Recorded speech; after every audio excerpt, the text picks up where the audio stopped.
On behalf of the QUT Business School, I'd like to welcome you to this special event with QUT alum, non-executive director and author Dr Kirstin Ferguson.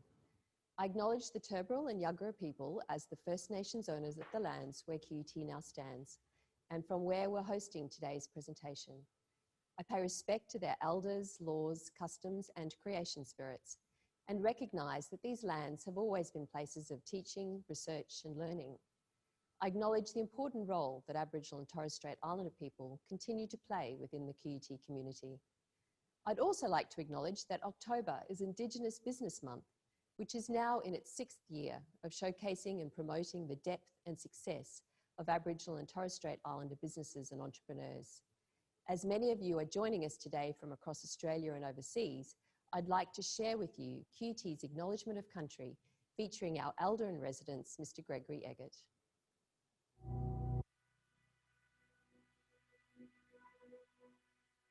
QUT acknowledges the First Nations owners of the lands on where we gather today and pay our respects to the elders, laws, customs and creation spirits of this country.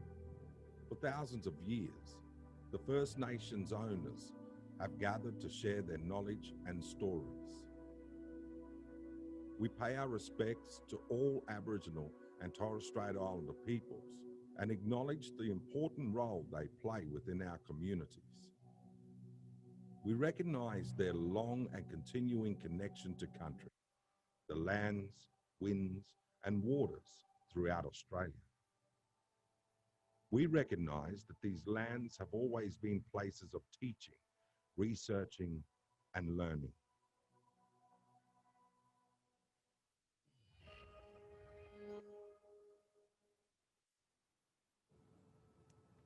We'll have time today to take questions from you as well, so please use the Q&A function on Zoom that you're watching through.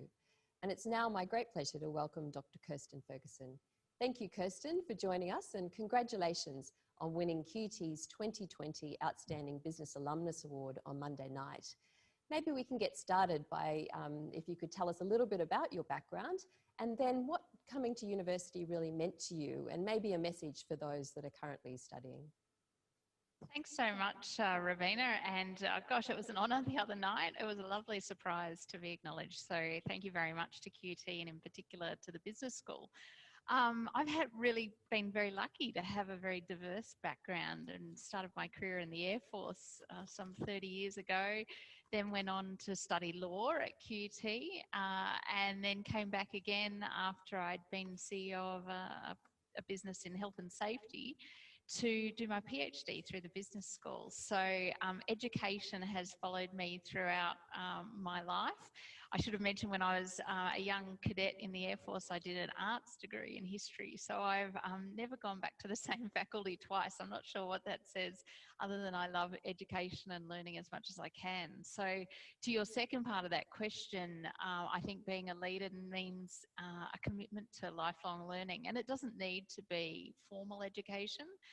It can be all sorts of things like coming to webinars like this or doing informal courses or just reading as much as you can. But I've definitely found that the 3 times now I've been back to university, they've been an incredibly important foundation for everything I've done outside of that education environment in my work. Well, maybe we'll have to see what's next for another faculty as well. No, I think I'm done with formal education for the time being, but I'm loving learning in many different other ways. So we do want to talk about the future of work today, and obviously you've had a range of experiences which will be good to share with our audiences today. I was reflecting many times when you and I seem to be both sharing photos of sitting at Brisbane Airport, taking early morning photos of us flying off to somewhere or other, which was one of the ways we tracked where everyone was. But how has work really changed for you now in this year that has been so disruptive in many ways for many people? Yeah, well, probably like everyone, I've gone from a one way of working for the last few decades to a completely new way of working, and I have to say I'm really enjoying it. So I would travel every week. Most of my board meetings were not in Brisbane, so I'd be going to Sydney or speaking at events all over, and so I'd be in and out of the airports, and that was just quite a normal way of working. And in fact, I enjoyed it. I, really liked the travel. That is until I stopped doing it. And so now I'm realizing how much more time I can get back, but also just how much more effective you can be when you do take that time back. So I'm quite an evangelist now for working virtually. And all of my board meetings have completely moved to online. Things like this, speaking at events where I would normally go somewhere in person, I can do online. I'm coaching people, all of that is online. There's not much you can't do. So it's going to be fascinating to see how we adapt to that. And on a personal note, we moved to the Sunshine Coast at the start of this year, not knowing obviously COVID was going to happen.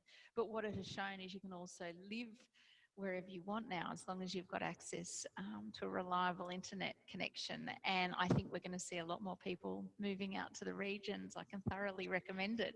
And to be able to carry on, a full and busy corporate career, in my case, from here is, really wonderful. So what were those key learnings about yourself that came through that, and those tough moments where you have to realize it will be quite different? Yeah, well, I think initially, like everyone, it was shock and awe. If you think back to sort of March, April, it was quite difficult to comprehend really what was going on. And I don't think any of us could have foreseen how long it would take. And there was that sense of, we'll just get through this in the next few months. And I think once the Victorian outbreak or second wave happened, that was a real reality check for us in Australia that this isn't going to change for any city anytime soon. And this is the new normal, as everyone says. And I think now, myself and others have been able to sort of settle into what that might look like. And I think personal choice is really important. So what works for me might not work for someone else. And I know my husband is working in our house as well. And he's very different to me. He can't wait to get back to the office. He loves those informal conversations. He likes being around his team. And so he's working in a hybrid way now. Whereas because all of my travel would be having to go to meetings elsewhere, I'm doing it all 100% online, and I'm really enjoying it. So I think choice is going to be something that we'll probably talk about a bit later on, but for employers in particular, really understanding and empathizing with each of the people that you're catering for, that when not one size will fit all. Absolutely. And I guess every day, if you read the media, there's discussion about, will we be returning to the office? Will everyone return? Will some return? And what that will mean to the future of work. What's your predictions in that space? Yeah, well, you do hear the extremes, don't you? Like you can hear, and on some days you'll hear it from me saying, I'm never travelling again, I'm loving being here. And then you've got others who can't wait to get back to the office. I think the reality will be somewhere in the middle. I'm certainly really interested in all of the data that we're getting back, whether through employer groups or other research companies, talking to those impacted by COVID and what they're wanting to see. And there seems to be this sort of middle ground where I suspect offices will continue to exist, obviously, but not in the way that we're used to. And you might see people going in sort of 2 to 4 days at some point during the week, and that'll be for collaboration and for meeting with people. And I suspect that time that you spend in the office will go from just sitting at your desk producing, because you can do that from anywhere, we know that now, but from using that time in the office to actually meet with people and collaborate in a way that is more difficult when you're virtual, or you need to really make an effort, I think, and be mindful about how you're collaborating if you're doing that virtually. But one of the exciting opportunities for companies, though, is that offering that choice, I think, is going to be critical for attracting and retaining staff.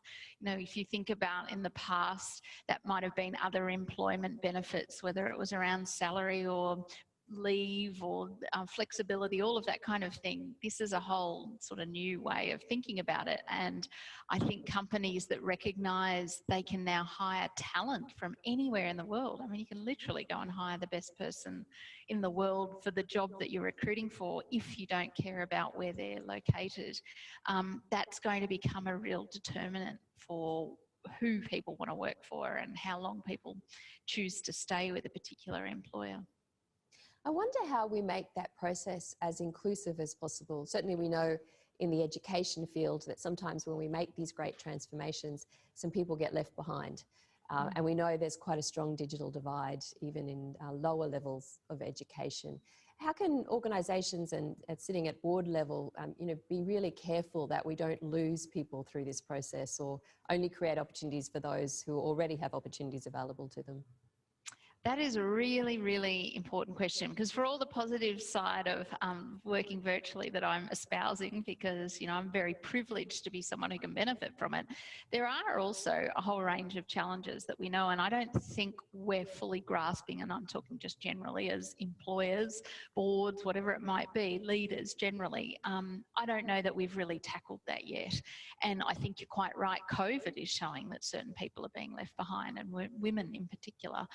With certain work groups. I know I sit on a board where it's a manufacturing company, and all of this talk about virtual and the office teams being able to work from home is all fine and well, except obviously the teams who are working in the manufacturing facilities have to still come into work, and managing that divide, even at a really micro level, is going to be important for leaders.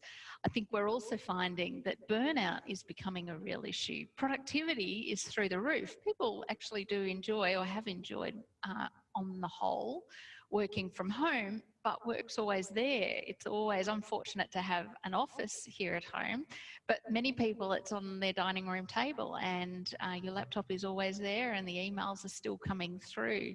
We're seeing that people aren't taking leave as much, and that too is contributing to burnout.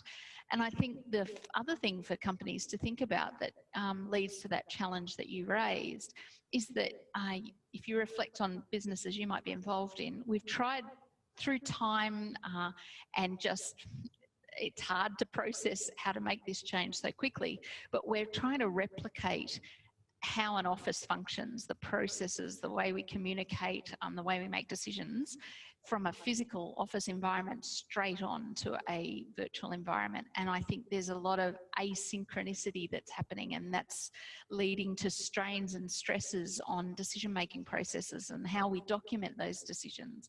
I think writing and being able to write and have those kind of skills are going to be important, because documenting things is now much more important than it might have been than the spoken word in an office. So there's a whole range of complexities that I suspect you're right will leave some people behind, and it'll be the role of us as leaders to make sure that we're trying to think through all of those. But we're still so new.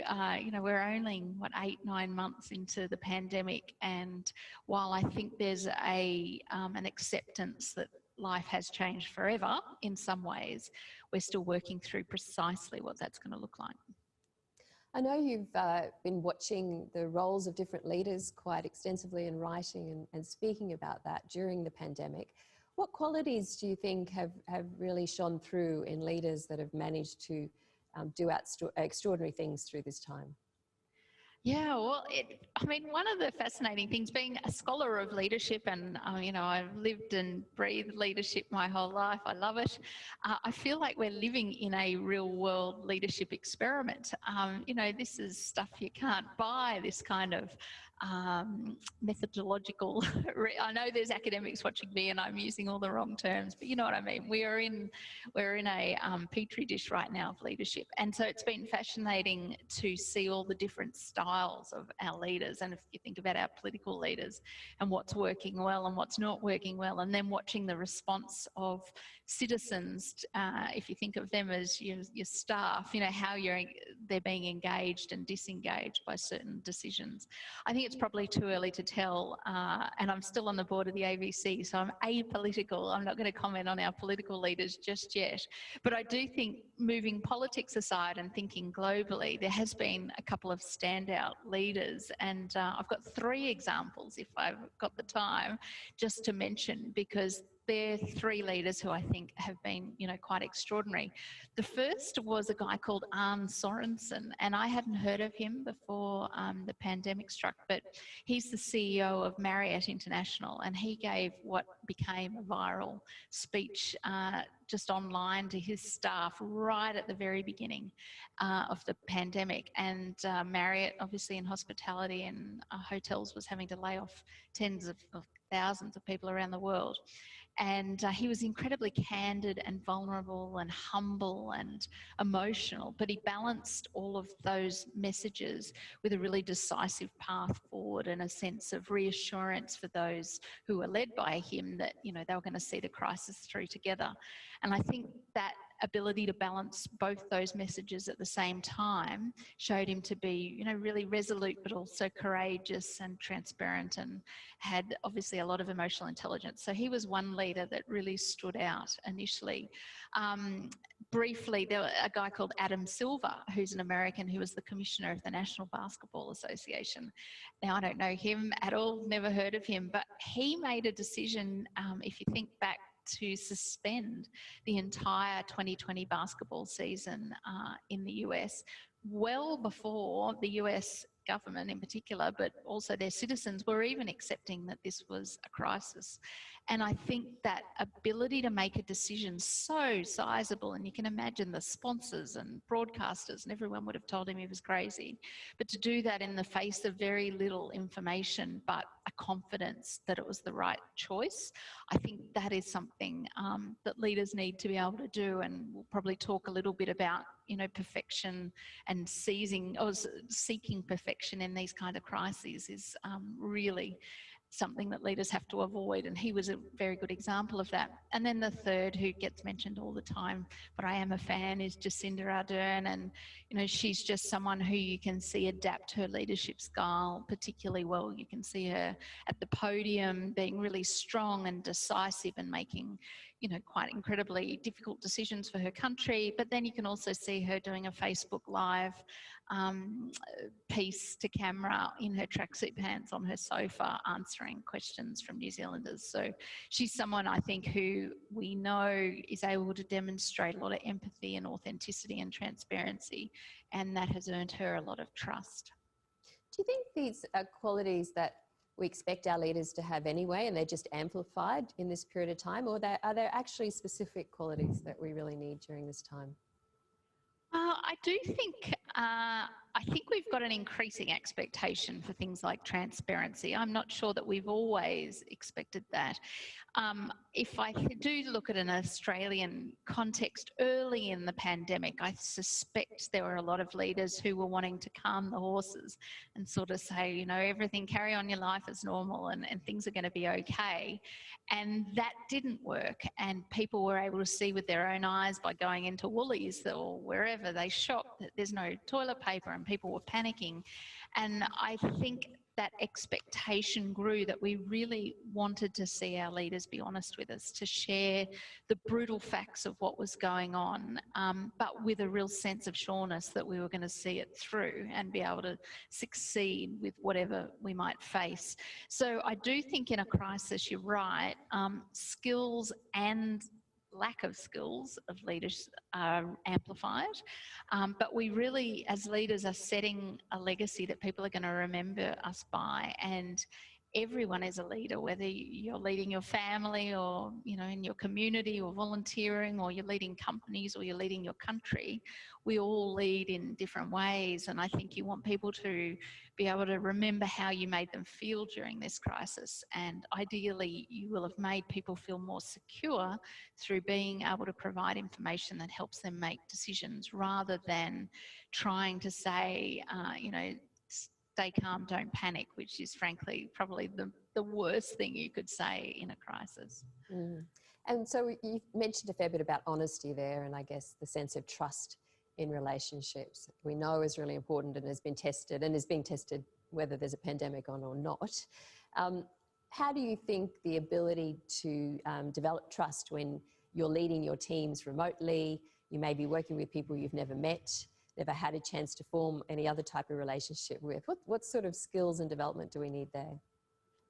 Well, and it is challenging. There's a board I've joined and I haven't met any of the people in person. And so you do have to make a real effort to connect in other ways. Obviously, it's being done virtually, but taking the time and thinking about it is half the battle. So I guess I've always been an advocate for emotional intelligence. I've never thought that having intellect is enough for any role, whatever it is you're doing. You must always have an equal, if not greater, sense of emotional intelligence. and this crisis has shown that's more important than ever.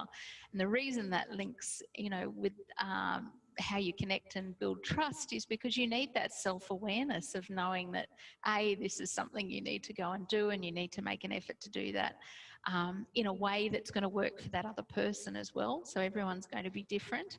And I think it's also around, as leaders, regulating our own emotions.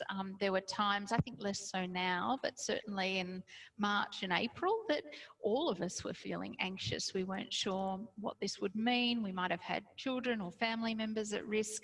I think there was a real genuine sense of concern and anxiety that as leaders we needed to manage as well, because obviously it's not helpful if you're leading people and looking like, you know, the world's going to fall in as well, the sky's going to fall in. So I think that self-regulation is a really big part of being an emotionally intelligent leader. And then building trust. I think I referred to Adam Silver earlier about decision making and being able to make those decisions really quickly with little information. We've all heard the stories now about how, I don't know, telehealth is one that comes to mind. I think it had been 10 years in the planning and they managed to put it in place sort of in a week. That kind of decision making, we've all had to do at different points through this crisis, and being able to accept that the idea of Stephen Covey's, you know, way that you engage people in change and you get your key champions along the way. None of that was possible. We just had to do it. And I think that has earned a lot of trust for those leaders that were able to do it and not to have regrets. And where you make mistakes, which is absolutely guaranteed, we're all going to make mistakes, just being able to fess up and say it was the best choice I could make in that situation with the information that I had. Clearly we're going to have to readjust. This is why, and this is how we're going to do it. And that's about being transparent. And so transparency, empathy is another incredibly important way that I think leaders need to lead. And this crisis has shown that more than any other time in our living history. Absolutely. We've got a question from Catherine in our audience. What can employers do to ensure that post-COVID flexible work arrangements don't inadvertently put more pressure on women with caring responsibilities? Great question, Catherine, because you hear it every day. I'm hearing anecdotes about or if someone's lost their job, and we know from the data that in many cases it's women, they've been put back into the caring role. So we're seeing a bit of a divide happen that we've undone over many decades. I think for employers, it's recognising and speaking to each woman individually. And I mean, it's men and women, because there are some cases where men are the primary carers, and we obviously want to support that wherever we can. But finding out what it is that people need and how we can best assist them. The workplace flexibility, I think in the past, has been something that was up to the individual to initiate. So every company had a policy about it. Whether or not they were used was very much dependent on the culture of that organisation and what the leaders of that organisation did themselves. And I think all too often it was seen as a parental and i.e. women's flexibility policy. What I'm hoping after COVID is that that idea is out the window, and in fact entire organisations work flexibly, including the CEO and everyone else. And that's my puppy in the background. I do have a pandemic puppy, Ravina. Sorry, his name's Huey. But he does come to all my meetings, so he's never interested in any of them, though. And so I think for organisations to make sure they're actually changing the way they think about those policies, ditch the policy and rewrite it in a new world, which is everyone works flexibly.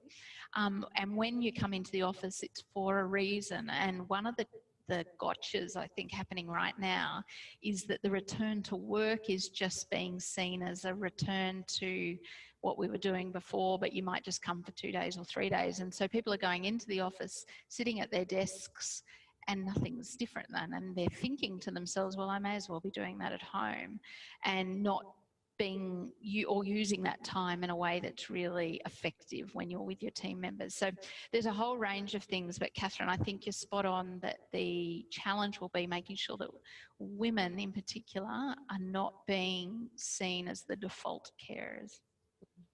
We mentioned telehealth before, and certainly in the education sector, more and more teaching being done online, which happened during this period of time, and it's probably taken us years into the future that we wouldn't have been. What opportunities do you think are there for leaders that have emerged during the crisis? Ways to do things differently? Yeah, well, a couple of things just came to mind. When I first did my law degree at QUT, it was at the turn of the century, which feels very old, but it was. And my way of remote learning was through cassettes. I would get cassettes sent to me from the College of Law, and I'd listen to them on a Walkman. So, Ravina, you have come a long way. The university sector, it's incredible how quickly, universities were able to adapt and to move online. I did as well. I was just really pleased I could type quickly because you could sit there and type your notes as you listen to the cassette. I know. And now I'm so distracted thinking about my yellow Walkman. So what was your question? What opportunities have arisen for leaders through this crisis? Of course. So I was talking to a CEO yesterday, and he's now able to do more town halls, that they call them, or, briefings, to the entire organisation. I mean, this idea that we had previously that he in particular, but any CEO, I think I thought it when I was a CEO, is that you would fly to that location and get everyone together, and then you'd be able to, speak with people and share information. I mean, you can do that now to a much larger group of people and much more frequently. So I think the ways that we can use technology to collaborate are there. I do think there's a sense that, developing strategy, I'm always told we can't do that online.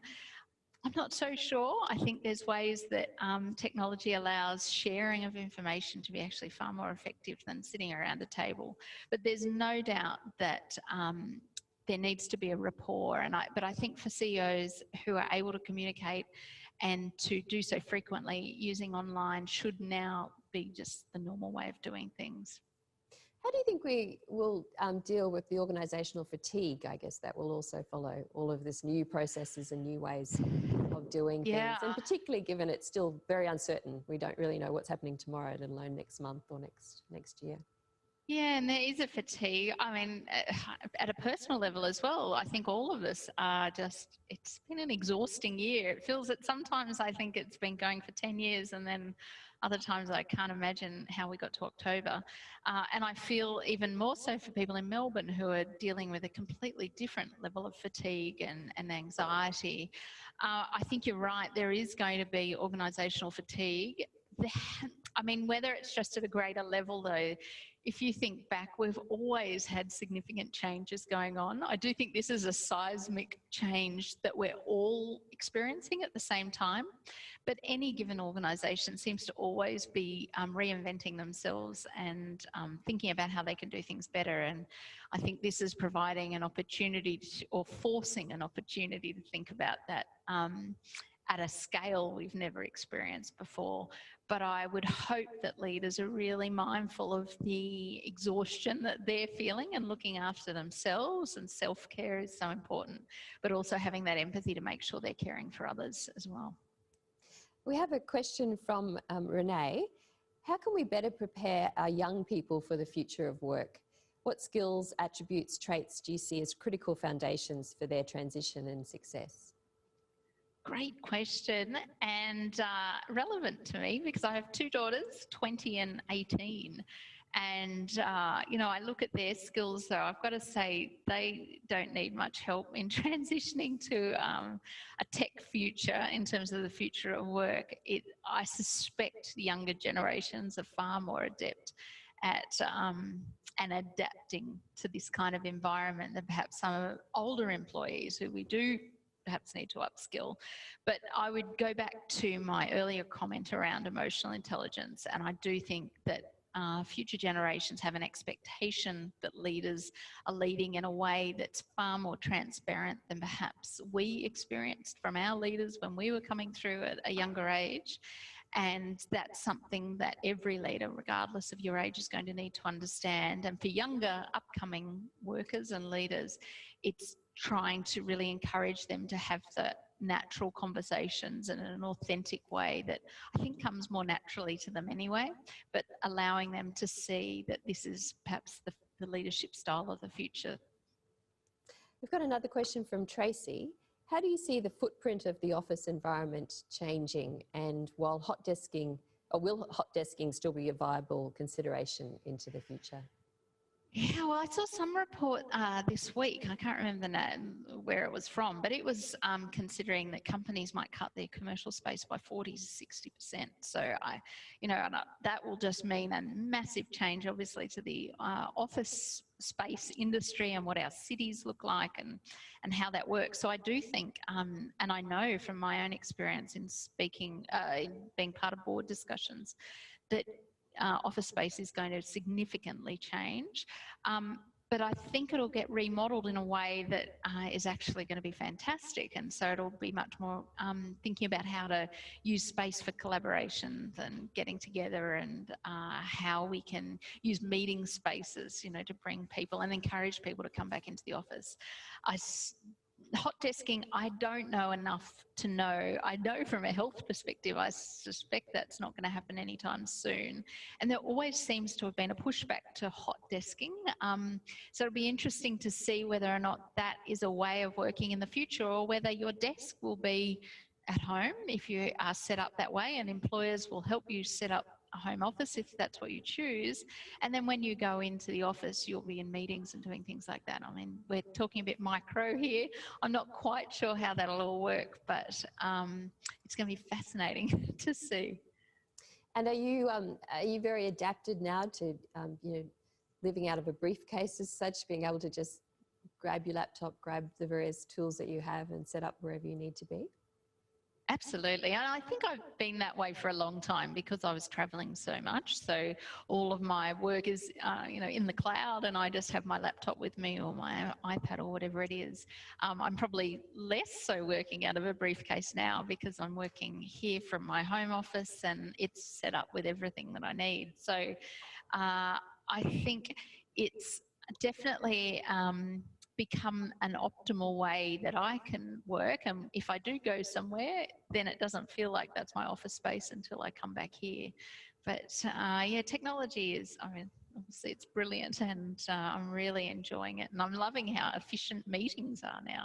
I think on Zoom, there's less waffle, more decision making, and meetings tend to start on time and finish on time. And I don't know if you've noticed, but size doesn't matter. People who used to carry some authority through the size and their presence, none of that's relevant anymore. And those people who used to dominate discussions, the mute button is one of the best things going, and that etiquette that we all stay on mute unless you've got something to really contribute. And I find it really makes you think about, well, what is it I want to say, and interject whenever you need to. But it's just changed the dynamics of meetings. I'd have to say I do find it very tiring, though, at the end of the day. Yeah. I'm quite exhausted. And so Sandra has sent in a note to say it's Queensland Mental Health Week. How do you manage your own mental health to thrive in these challenging times? And how can organisations help their employees thrive in future? That is such an important question. It's been really interesting this year. I think we've had time also to reflect on our own mental health and how we're doing, and observing our families and making sure everyone's okay, and hopefully also observing those that you're working for or working with, and checking in on them.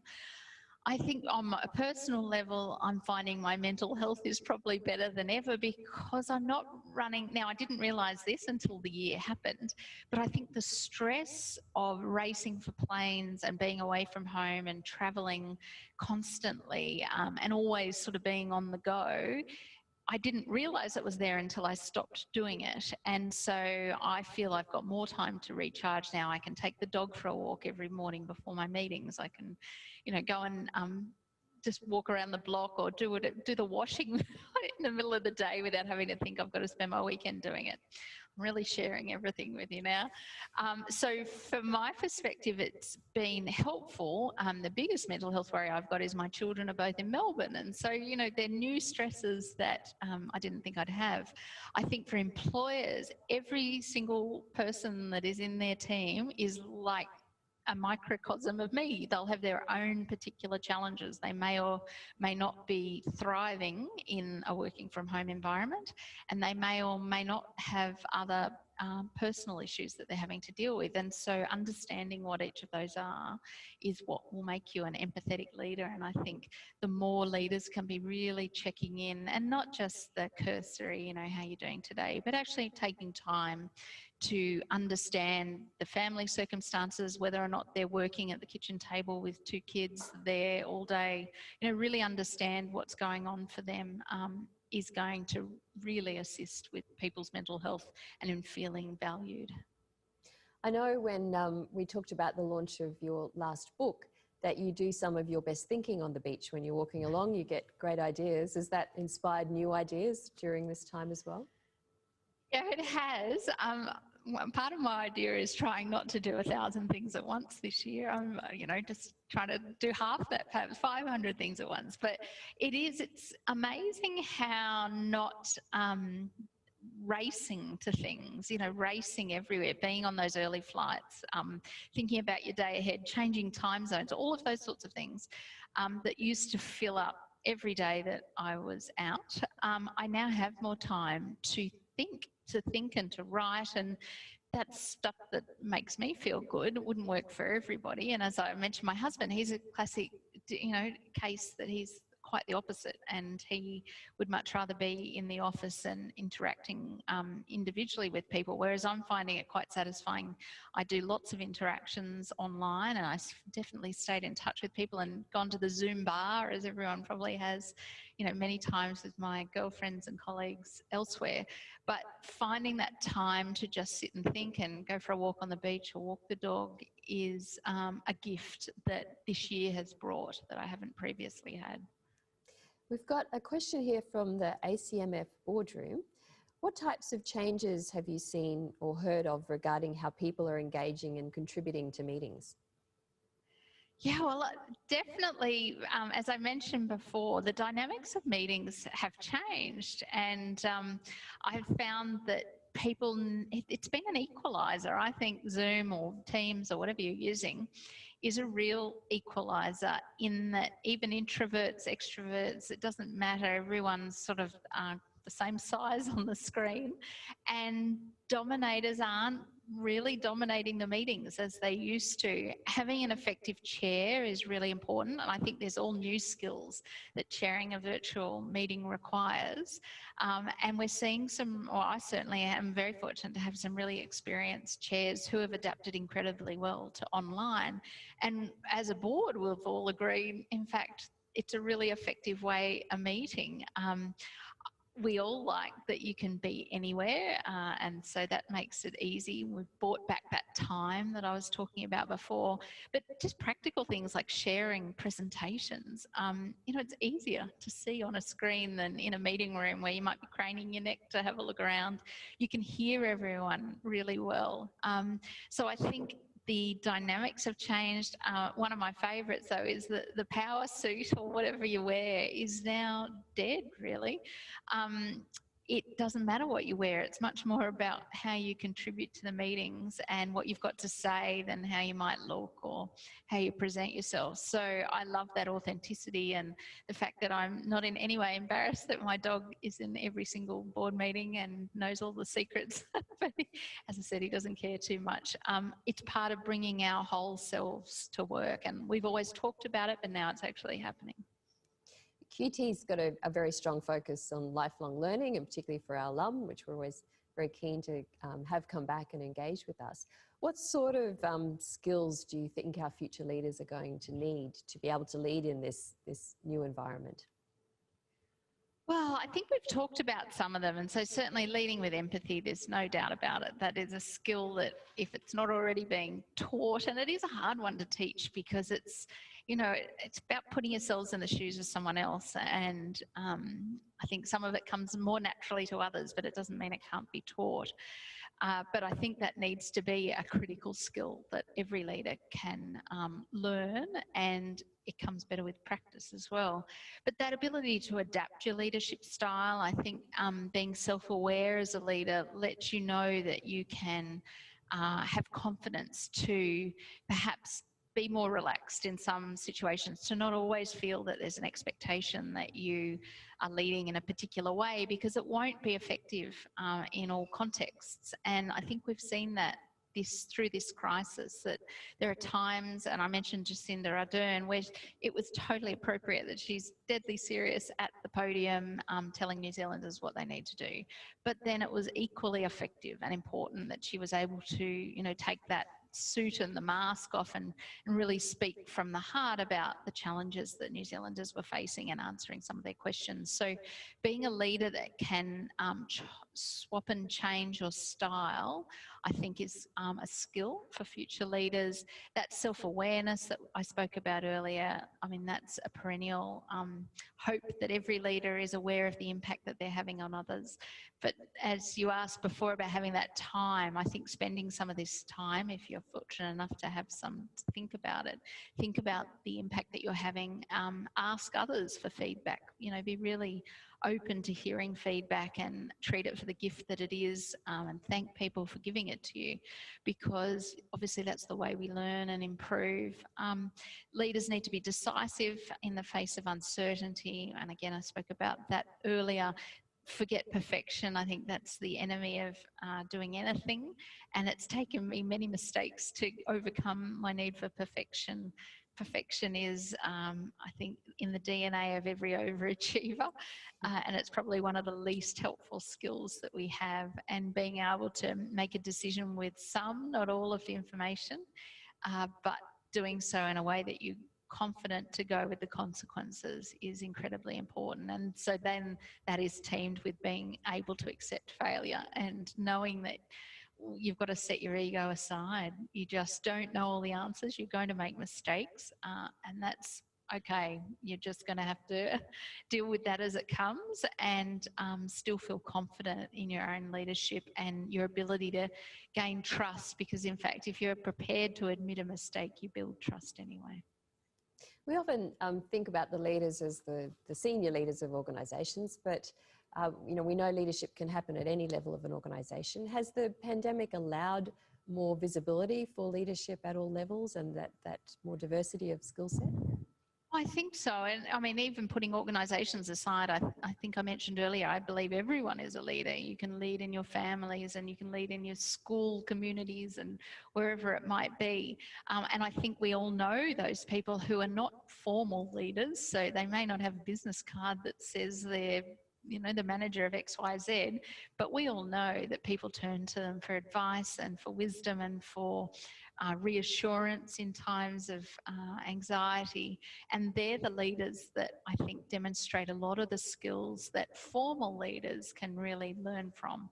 And I do think we're seeing a lot of informal leaders emerge, and they're incredibly powerful. And as formal leaders, I think tapping into those informal leaders is an incredibly powerful way to communicate as well. We have a question online, picking up that diversity agenda again.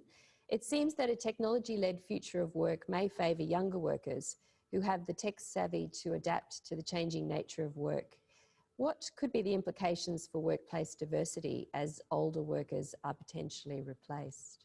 Yeah, I think that's a real risk. And I know there was some criticism in the budget as well that was focused on younger workers. We need diversity of thinking in all our workplaces, and that's not just gender, it's not just ethnicity, it's not just of thought, but obviously of age as well. Because even those people who aren't as adept at using Zoom are going to contribute in ways that we need in our workplaces. So I think that's a job for leaders to be making sure that age discrimination, and I'm not using that in the legal sense, but just in the sense that you're losing people from the workplace because they're not feeling as engaged or as included or as valued, is incredibly important. And I know I've been part of those discussions recently where there was a sense that there's nothing tangible. It's not as though there's en masse a group of older workers saying, we can't continue. But there's just that sense of change and changing, a generational change being amplified by COVID because of this way that we're working. And I think we need to be really aware of what's going on and trying to understand if there's other support that we can provide. I don't think we can change what's happening. Technology isn't going anywhere. But I think there's ways of working with each individual to understand what the challenge is, how we can adapt for them, whether there's different ways of working that's going to suit them better. So I do think that's, a legitimate challenge that we're facing right now. I know from your PhD days, the safety agenda is a very important one for you. How do you and how do you encourage other directors to really focus in on that safety aspects within the organisations that you lead? Yeah, well, as I mentioned before, I'd come somewhat from a safety background. It was late in life, but the organisation I ended up becoming CEO of was a health and safety organisation. And then, as you said, I did my PhD in that sort of area around leadership and health and safety leadership. So on the boards I sit on, obviously have a keen focus in looking at how directors are staying, on top of what's going on in their organisations. And just this week, sadly, we saw a fatality at another university, at Curtin University, and clearly we have too many workplace fatalities. So I think one of the ways is obviously reporting and understanding what's going on in any organisation, and if you're not getting really good quality reporting of not only what's happened but what's called a lead indicator, what things are looking like in the future, then that's something that you need to be asking management for. And I think there's a far greater maturity now and understanding the role of boards and what they need to be interrogating to be fulfilling their due diligence obligations under the Workplace Health and Safety Act. And, the tragedies at Dreamworld were just a really stark example played out very publicly. And I think that's a positive thing, because it's obviously a tragedy of what happened, but I would hope that many organisations can learn from that tragedy, and boards in particular, about making sure that, there's a lot of detail that perhaps wasn't being delved into. And I think for every board we need to be asking those questions. So there's a range of ways to stay up to date, and there's certainly a lot of advisors out there that can help. But I know from my experience, boards have really changed in more than a decade I've been sitting on boards, that focus, which is really positive. You mentioned before that through the pandemic we've collected so much more data, and some of the ways we're working allows us to capture a lot more data about what we're doing. How do we ensure that we can cut through that data to focus on the core issues and not simply be overwhelmed by the amount of data that we have? Yeah, well, gosh, that is a perennial problem. I'm not sure that that's even just exclusive to the pandemic. And this comes down to ways of thinking. There's some organisations I've been on the boards where there's lots of engineers and they love data, and you can be overwhelmed by that. And that's part of the job of a director who doesn't think that way, to say, hang on, let's just stop for a moment. What is the big picture here? What is it we're trying to see? Because you can lose the wood for the trees. So I think it's important for all of us to respect the data. The data is there because that's however it's been collected, but it's a perception or it's an output of something that's been measured. So that's incredibly important. But I think being able to look at trends and to understand what it's telling you in plain English is always what I'm looking for, and knowing why it's important, why have we asked those questions, and what does it tell us about what we need to do differently. We've got a question here from Christy. I've heard other leaders speak of the importance of psychological safety within team environments. I'm interested to hear your thoughts on this with respect to high-performing teams in a more flexible work environment. Oh, I'm so glad, Christy, you asked that, because psychological safety, I can't believe I haven't already been talking about it endlessly. It is so important. So this, for anyone who's not aware, is, creating a workplace where people feel it's safe to speak up, to challenge, to have an alternative view. We've all worked in places where, you might think something, but you don't say it because you just know that if you do, it's going to open up all sorts of trouble. And that is a workplace you don't want to be part of. And so psychologically safe workplaces are places where leaders really foster an environment where not only do they want to hear alternative points of view, they're really encouraging it and will be seeking it, actively seeking different perspectives. And when you hear them, not getting defensive, but actually thanking that person and then acting on it, not just hearing it and ignoring it. So I think psychologically safe workplaces are exceedingly important. And the second part of that question, Robina? In particular, high-performing teams in a more flexible work environment. Yeah, so I mean, I'm not sure what she means by the, high performing as compared to low performing teams. High performing teams, in my experience, can create workplaces which aren't psychologically safe because you might feel, well, everyone else is on top of what they're doing. I don't want to be the one to ask the question, and yet that question is exactly the question that needs to be asked. So I think for leaders, it's being aware of the pitfalls of having a high performing team.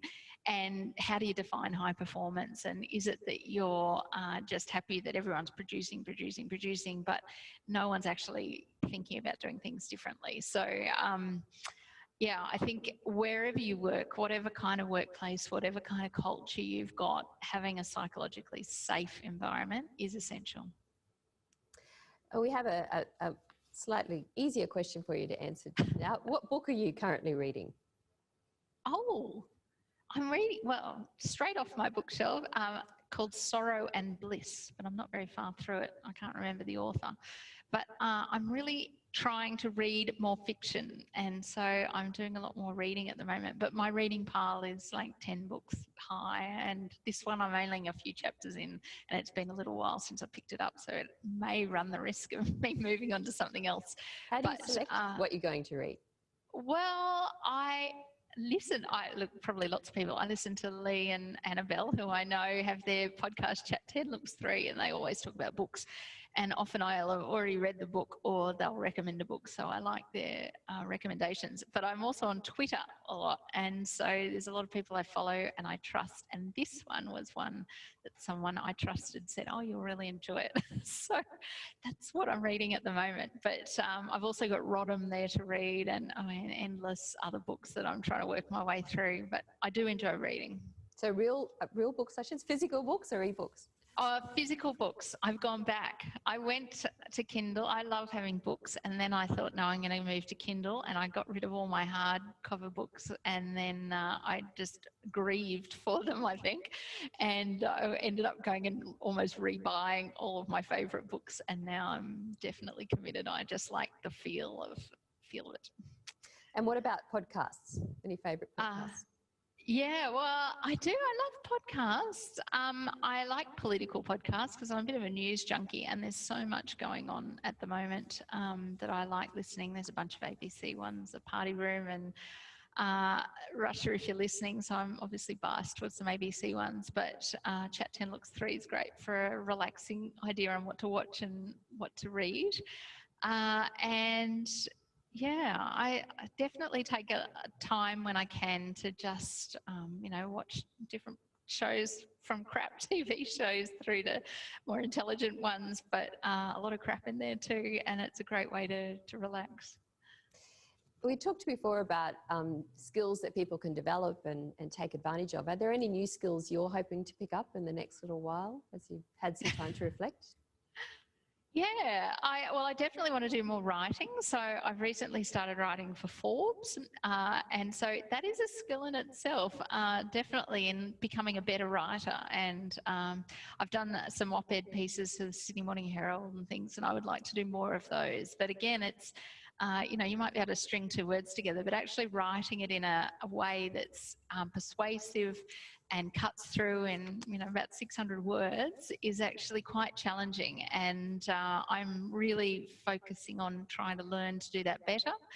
And I'm working on another book, and so I just I'm trying to find time outside of my boards and my day job to do things I really love as well. So obviously the book might be a 2021 adventure. Anything else you'd like to share with us about plans for No, next not year? yet. I'm deliberately not wanting a publishing deal just yet because I'll be put on a very rapid time frame to finish. So I'm just enjoying the researching at the moment. That's great. Well, thank you so much for sharing your thoughts with us today and for taking all those questions. And thank you to all of our audience today for your input. I hope you all enjoy the rest of the day, rest of the afternoon. Thank you so much.